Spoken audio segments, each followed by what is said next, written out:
Well, a group of German economists and academics have officially founded a new anti-Euro party called the Alternative for Germany. Now, leaders of the Alternative for Germany party believe that the formation of the euro was a historic mistake. They want it abolished, with states returning to their original currencies.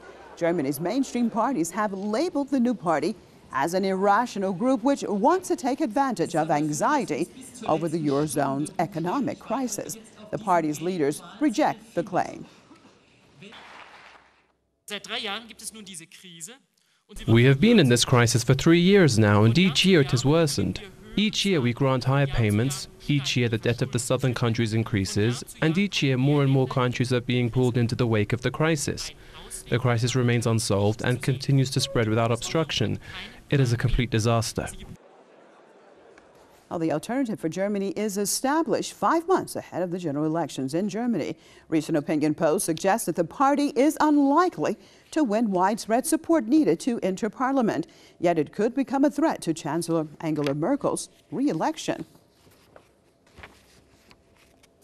Well, let's switch over to Chicago, joined by Joe Icebreaker, leader in the United National Anti-War Coalition. Thank you so much for being with us. Now, tell us about this. We're looking at a new party being established. Is this the beginning of something big that we're seeing in Germany and perhaps we'll be seeing in other European countries, basically saying that they want out of the Eurozone?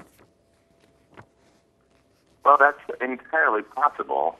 I think this is essentially a right-wing response to the economic crisis in Europe. And this Alternative for Germany party is backed by an important section of German business. For example, the fellow Hans Olaf Henkel, who's the former head of the German Industry Federation. I think what's behind this is the rich countries like Germany blame the crisis, the economic crisis, on the poorest countries like Greece for spending too much on social welfare programs, leading to large deficits and budget deficits and debt.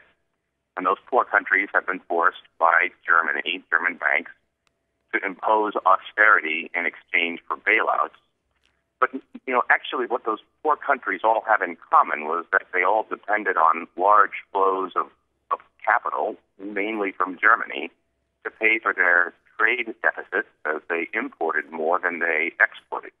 And with the financial crisis, those capital flows have dried up. So I think motivating the Eurozone agreement in the first place was the rich countries wanting to boost their profits by allowing capital to move to wherever it could, and especially to find the cheapest possible labor. And, of course, and the reason this is important to the anti-war movement, if the rich countries can't get profitability restored by imposing austerity on workers or on poor countries like Greece, then they start wars to achieve the same end. Well, Joe, how likely are we going to see a greater and greater schism within the Eurozone itself? As you said, some of the richer countries, they're blaming the poor countries and saying that they are to blame for this crisis, whereas some in the poor countries feel that actually they are being exploited by countries like Germany. Well, I think the economic crisis in Europe shows no signs of abating, and as long as that crisis deepens, then this political response can be expected to continue to grow. I think it's similar in that respect to the Tea Party movement that emerged in the United States in the wake of the economic crisis that began here, of course, in 2008. And so yes, I think very much that this is a trend. All right. Well, thank you so much for being with us out of Chicago, leader of the United National Anti-War Coalition, Mr. Joe Icebreaker.